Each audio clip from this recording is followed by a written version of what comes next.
عصيتك ربي فأمهلتني.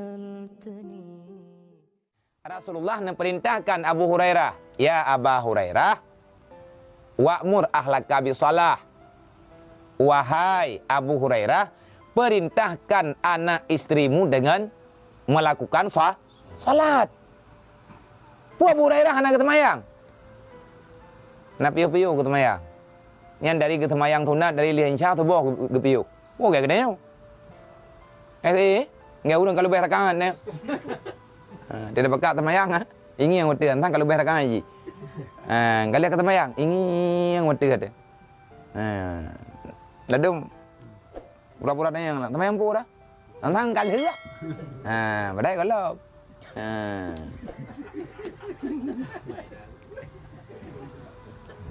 Bu badi raya dah kakim. Hah? Nah, anak aku kau urang lu.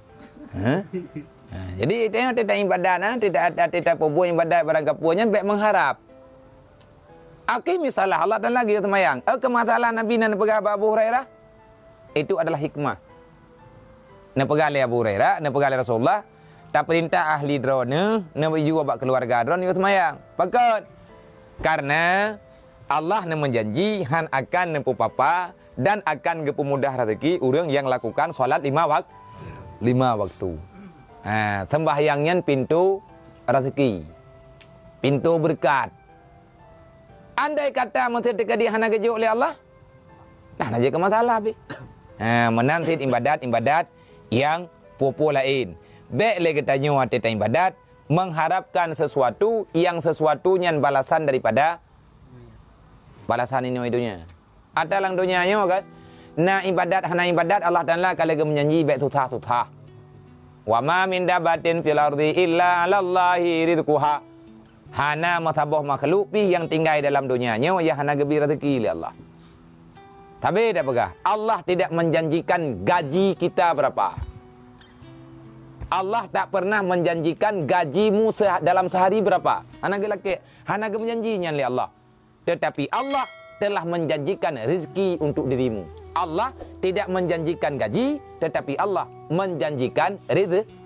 Hidup yang lebih. Maya gaji mangka. Artinya mundup. Menurut pangkat, menurut tugas, menurut buat hidup nama gaji. Rezeki mana? Maya gaji ada diberi oleh manusia. Maya gaji ada gaji oleh Allah. Maya rezeki ada gaji oleh Allah. Gaji katanya bonus yang kena beri oleh Allah di atas pekerjaan katanya.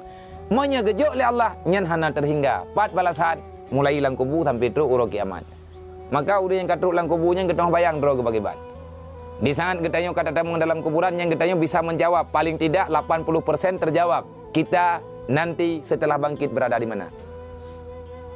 Yang tak tengok korot. Begitu tatamang lang kubu, begitu tanyo taih lang kubu, katinggai nan di alam barzah, golam kiamat, getanyo kata tepat posisi rot. Buku getanyo surga, adapun getanyo neraka. Putus-putus ke naudzubillah. Maka dalam halnya legetanyo dalam perkara masalah ibadat, masalah keyakinan, nyo tak akui menteng lagi yang kata depa.